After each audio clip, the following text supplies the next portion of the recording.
तो किस कदर बारूदी वर्षा रूस जो है यूक्रेन के तमाम शहरों पर करता हुआ नजर आ रहा है और वहां पर शहर के शहर इस वक्त मलबे में तब्दील होते हुए दिखाई दे रहे हैं। रूस का ये घातक प्रहार जो है यूक्रेन पर लगातार ऐसा माना जा रहा है कि भारी पड़ रहा है, लेकिन यूक्रेन इसके बावजूद भी कहा जा रहा है कि पीछे हटने को तैयार नहीं है।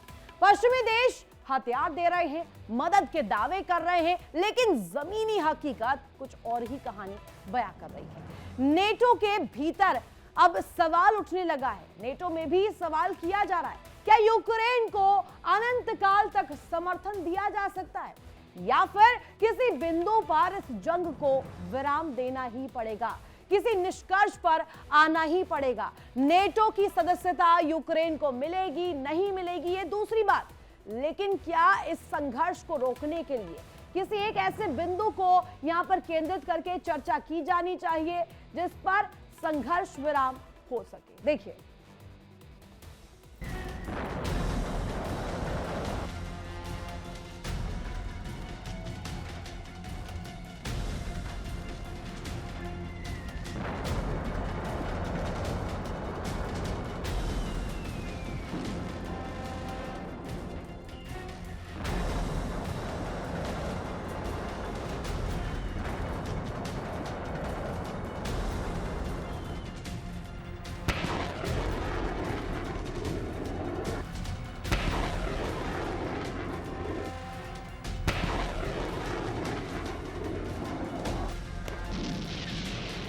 रूस की बढ़त ये संकेत दे रही है कि ये जंग यूक्रेन के लिए एक महाविनाश बनती जा रही है। शहर तबाह है, इंफ्रास्ट्रक्चर बर्बाद है, लाखों लोग विस्थापित है और जमीन धीरे धीरे हाथ से निकलती जा रही है।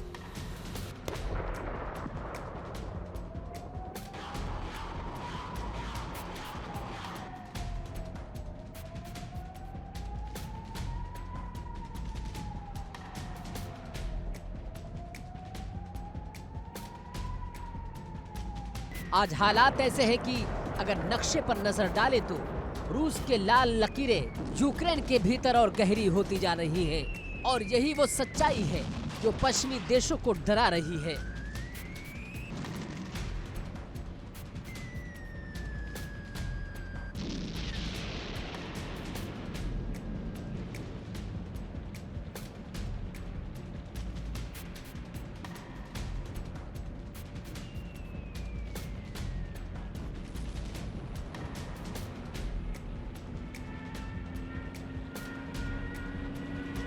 यूक्रेन की जंग अब सिर्फ एक देश की लड़ाई नहीं रही, ये वैश्विक ताकतों के टकराव की सबसे खतरनाक मिसाल बन चुकी है।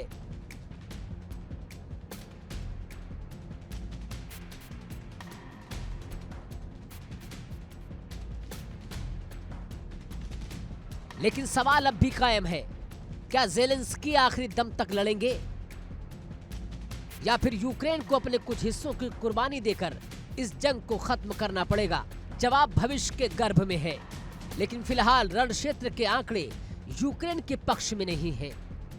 तो दक्षिण यूक्रेन से एक बार फिर बड़ी हलचल की खबर है।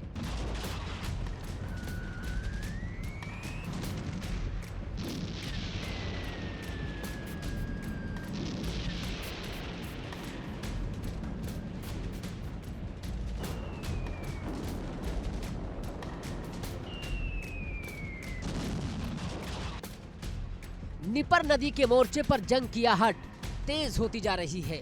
रूसी सेना अब पूरी तरह आक्रामक मूड में दिखाई दे रही है और खेरसवान की दिशा में सैनिकों की मूवमेंट लगातार बढ़ रही है।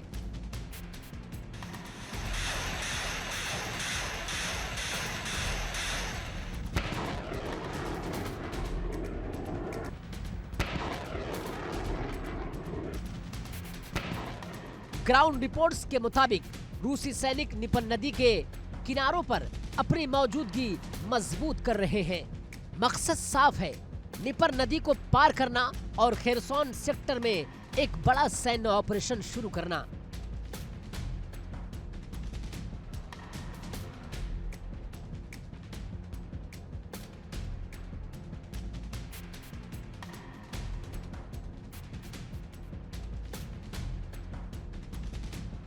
यानी दक्षिणी यूक्रेन में जंग का एक नया अध्याय। दरअसल खेरसॉन दक्षिणी यूक्रेन का सबसे अहम गेटवे माना जाता है। यही वो इलाका है जो क्रीमिया को यूक्रेन के अंदरूनी हिस्सों से जोड़ता है और इसी खेरसॉन को निपर नदी 2 हिस्सों में बांटती है।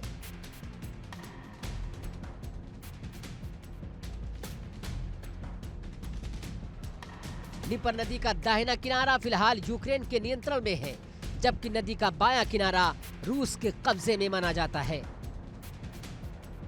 यही वजह है कि निपर नदी इस जंग में एक प्राकृतिक सीमा भी है और सबसे बड़ी चुनौती भी है। रूस का मिशन अब बिल्कुल साफ नजर आ रहा है। मॉस्को चाहता है कि निपर नदी पार करके एक पुल हेड तैयार किया जाए, यानी नदी के उस पार ऐसा सैन्य ठिकाना जहां से लगातार सैनिक हथियार और रसद भेजी जा सके। अगर रूस इसमें कामयाब होता है तो खेरसॉन सेक्टर में जंग का पूरा समीकरण बदल सकता है।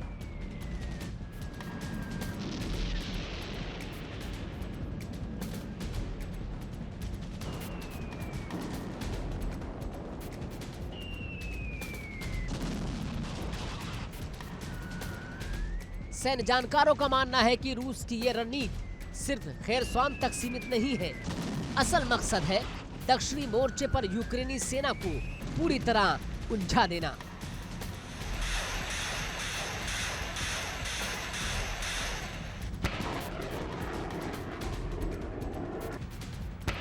ताकि यूक्रेन पूर्वी और उत्तरी मोर्चों पर अपना पूरा ध्यान न लगा सके, यानी एक साथ कई दिशाओं से दबाव। निपर नदी पर रूसी गतिविधियों का बढ़ना इस बात का संकेत है कि आने वाले दिनों में ये इलाका जंग का सबसे बड़ा केंद्र बन सकता है। रूसी सेना की तेज होती मूवमेंट यूक्रेन के लिए नई चुनौती खड़ी कर रही है। खेरसॉन पहले ही भारी तबाही झेल चुका है। अब अगर निपर नदी के दोनों किनारों पर सीधी भिड़ंत होती है तो इसका असर पूरे दक्षिण यूक्रेन पर पड़ेगा।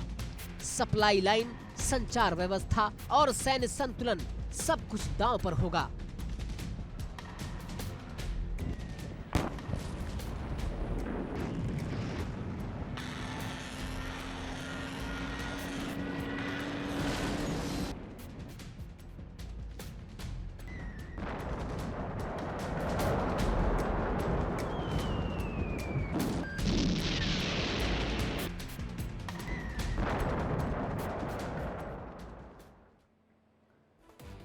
तो रिपोर्ट के जरिए डिटेल्स आपने देखी कि रूस यूक्रेन जंग में लगातार बात किस तरीके से की जा रही है उस निष्कर्ष को लेकर के, जो कहीं ना कहीं इस जंग की स्थिति को थोड़ा और बेहतर कर सकती है, ठीक कर सकती है। लेकिन क्या ये अनंत काल तक चलने वाला एक जंग साबित होगा? यूक्रेन क्या इस जंग में अनंत काल तक फंसा रहेगा या राउंड टेबल बैठ करके इस पर निष्कर्ष भी निकलेगा? अब यूक्रेन के लिए सबसे बड़ी चिंता यह है कि अगर रूस निपर नदी पार करने में सफल रहा तो खेरसॉन को बचाना बेहद मुश्किल हो सकता है। और यही वजह है कि इस मोर्चे पर यूक्रेनी सेना भी पूरी तरीके से अलर्ट है। निपर नदी के किनारे बढ़ती हलचल साफ इशारा कर रही है कि यहां रूस के इरादे कुछ और कह रहे हैं। देखिए रिपोर्ट के जरिए।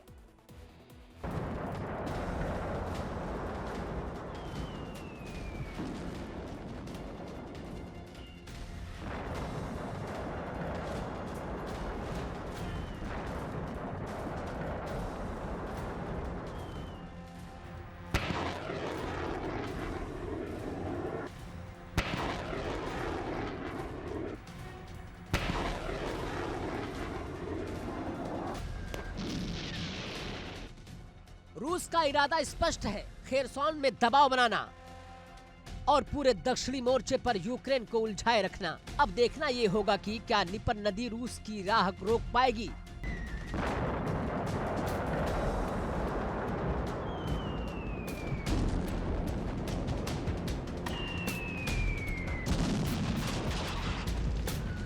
या फिर यही नदी जंग की दिशा बदलने वाली है। यूक्रेन का रण क्षेत्र जहां हालात हर गुजरते घंटे के साथ और ज्यादा गंभीर होते जा रहे हैं, डोनेस्क समेत पूरे फ्रंट लाइन पर रूस की रफ्तार अब साफ तौर पर तेजी होती दिख रही है। एक के बाद एक इलाकों पर कब्जे के दावे और कीव के लिए बढ़ती हुई मुश्किलें।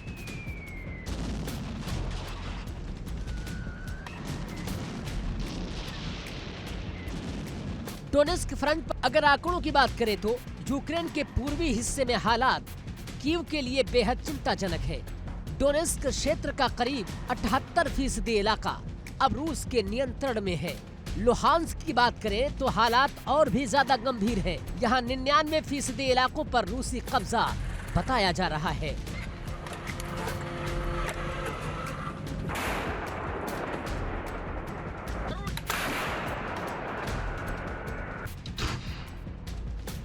ज़ेपोरिज़िया में रूस करीब 75% इलाके पर नियंत्रण जमा चुका है। खेरसोन, जहां कभी यूक्रेनी झंडा लहराता था, आज वहां 65% हिस्से पर रूसी पकड़ मानी जा रही है।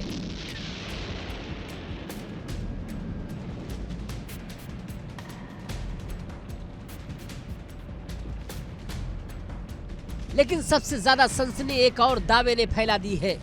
रूस के मुताबिक सिर्फ 24 घंटे के भीतर करीब 1420 यूक्रेनी सैनिकों की मौत हो गई है।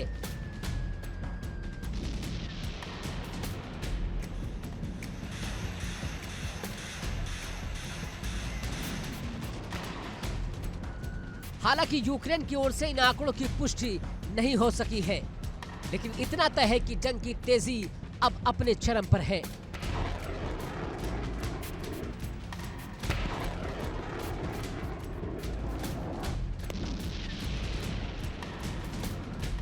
रूसी सेना का दावा है कि इस दौरान यूक्रेन के कई ठिकानों को निशाना बनाया गया। साथ ही पश्चिमी देशों से मिले आधुनिक हथियारों को भी तबाह करने की बात की जा रही है।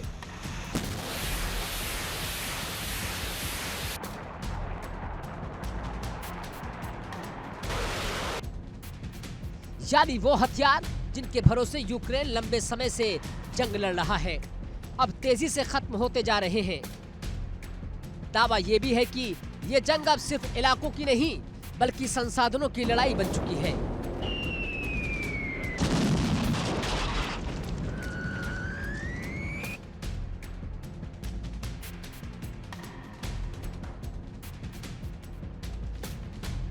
एक तरफ यूक्रेन के सैनिक भारी दबाव में हैं, तो दूसरी तरफ हथियारों की कमी और बढ़ती हताहतों की खबरें कीव के लिए नई चिंता खड़ी कर रही है।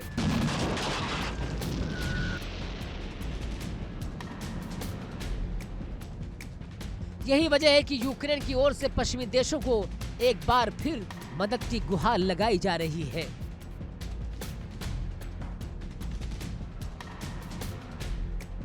ज्यादा हथियार, ज्यादा गोला बारूद और ज्यादा सैन्य समर्थन, लेकिन सवाल यही है, क्या ये मदद वक्त पर पहुंच पाएगी? क्योंकि मैदान में हालात तेजी से बदल रहे हैं। रूस एक के बाद एक कब्जे करता जा रहा है, जहां यूक्रेनी सैनिक पीछे हटने को मजबूर हैं।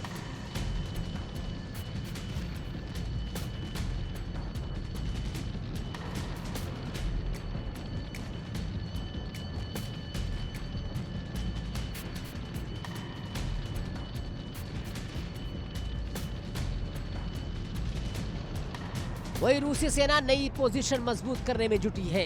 ये साफ संकेत है कि रूस दबाव बनाने की रणनीति पर तेजी से काम कर रहा है। डोनेस्क हो या ज़ेपोरिज़िया, हर मोर्चे पर यूक्रेन को कड़ी चुनौती मिल रही है।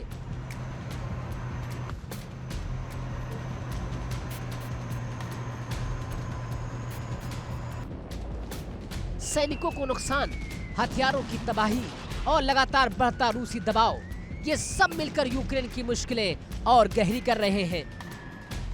यूक्रेन की जंग अब एक नाजुक मोड़ पर खड़ी है, जहां एक तरफ मदद की गुहार है तो दूसरी तरफ रूस की तेज होती बढ़त। फ्रंट लाइन से आ रही खबरें इशारा कर रही हैं कि आने वाले दिन इस जंग के लिए बेहद निर्णायक हो सकते हैं।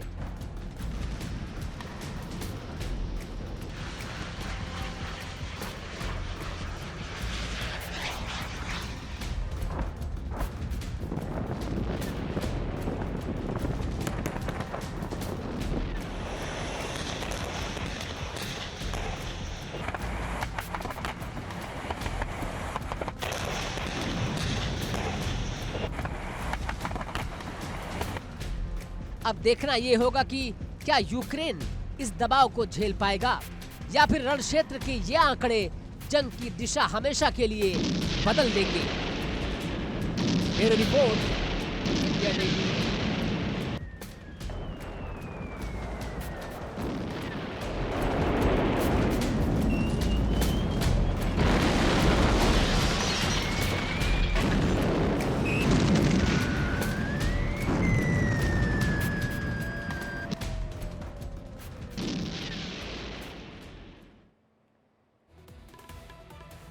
यानी यूक्रेन में हर ओर दहशत नजर आ रही है। शहर शहर लोग जो है वो इस डर में जी रहे हैं कि कब रूस उस पर बम वर्षा ना कर दे।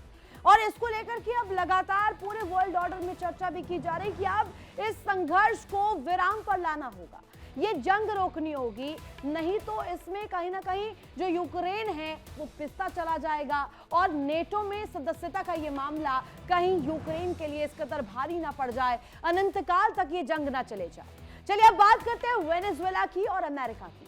वेनेजुएला से शुरू हुआ अमेरिका का साम्राज्यवाद अब महाद्वीपों की सीमाएं तोड़ रही है। अमेरिका की सेनाएं दुनिया का नक्शा बदलने को तैयार है। ट्रंप भी चेतावनी दे चुके हैं, अलर्ट दे चुके हैं। अब आइए आपको बताते हैं कि ट्रंप के निशाने पर अब और कौन कौन से देश आ सकते हैं और ये लिस्ट जो है किस तरीके से सामने आ रही है, किन किन मामलों को लेकर के ये तमाम देश जो है अब अमेरिका के और डोनाल्ड ट्रंप के टारगेट पर है और क्यों, देखिए।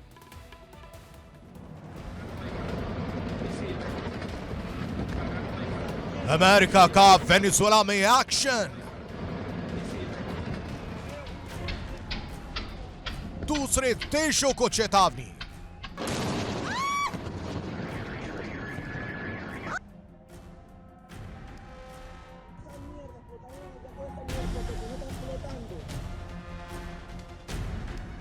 ट्रंप की नीति से दुनिया की मुश्किल बढ़ी।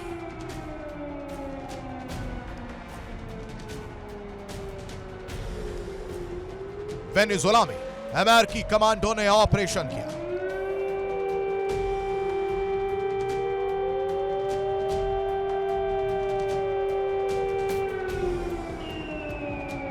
राष्ट्रपति निकोलस मादुरो और उनकी पत्नी का अपहरण किया और उन्हें अमेरिका ले गए।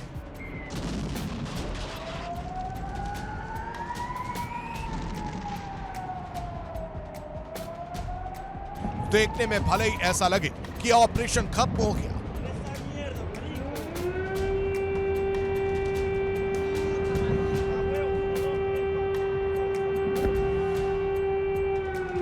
लेकिन ऐसा लग नहीं रहा क्योंकि अभी भी कैरिबियन सी में अमेरिकी सेना का जमावड़ा लगा है।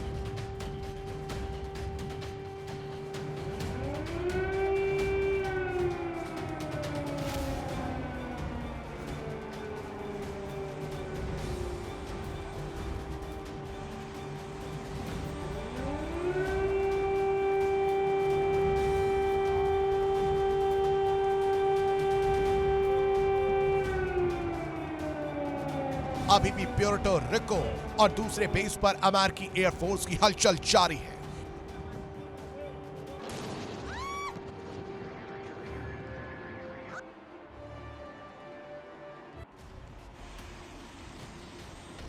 अमेरिकी सेना की हलचल के बीच ट्रंप ने ऐसी चेतावनी दी जिससे यह सवाल खड़ा हो गया कि कहीं अमेरिका के इन एक्शन से विश्व युद्ध की शुरुआत तो नहीं हो जाएगी, क्योंकि इससे अमेरिका का सीधे तौर पर चीन और रूस जैसी महाशक्तियों से टकराव हो सकता है।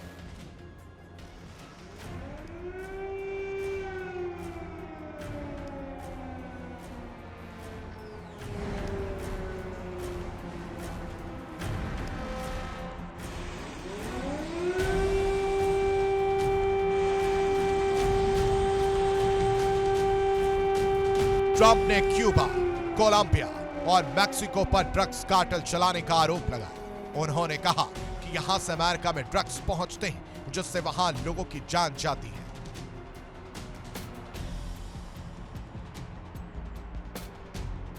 हालांकि वेनेजुएला में भी अमेरिका ने ड्रग्स कार्टेल के खिलाफ कार्रवाई के नाम पर एक्शन शुरू किया था।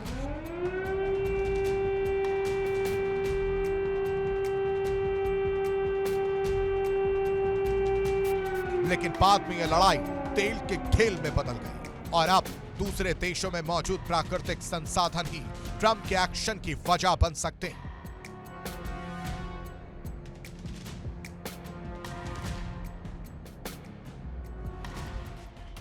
मैक्सिको चांदी उत्पादन के मामले में नंबर 1 पर है, जबकि सोने के उत्पादन के मामले में भी मैक्सिको टॉप 10 देशों में शामिल है। माना जा रहा है कि यहां लिथियम के भी बड़े भंडार हैं। इसके अलावा कोलंबिया कोयला उत्पादन के मामले में लैटिन अमेरिका सबसे बड़ा देश है। निकल के उत्पादन के मामले में क्यूबा टॉप देशों में शामिल है। निकल का इस्तेमाल बैटरी के निर्माण में होता है।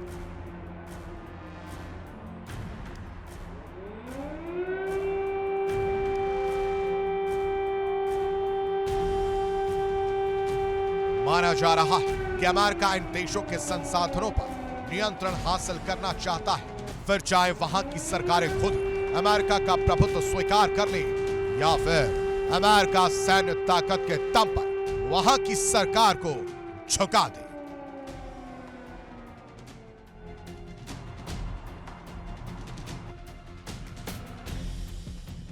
इसके अलावा अमेरिका के निशाने पर जो भी देश है वहां से अमेरिका के कारोबारी हित जुड़े हो सकते हैं।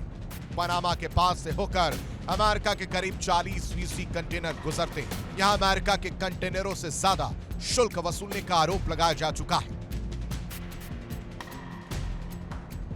इसके अलावा अमेरिका की नजर ग्रीनलैंड पर भी है।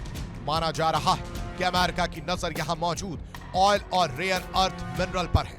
इसके अलावा अफगानिस्तान और पाकिस्तान में मौजूद रेयर अर्थ मिनरल्स पर भी अमेरिका की नजर है। पाकिस्तान से इस संबंध में डील पहले ही हो चुकी है।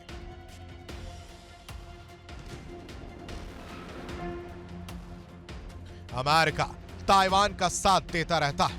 माना जा रहा है कि ताइवान में मौजूद लिथियम के भंडार पर भी अमेरिका की नजर है।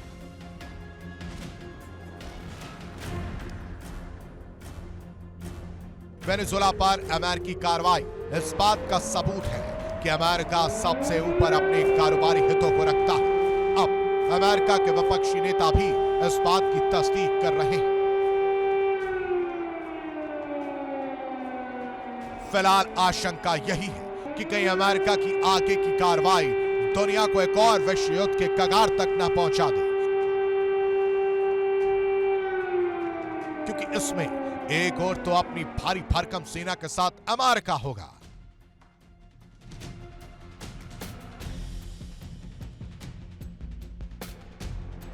जबकि दूसरे कोने पर रूस और चीन जैसी महाशक्तियां होंगी।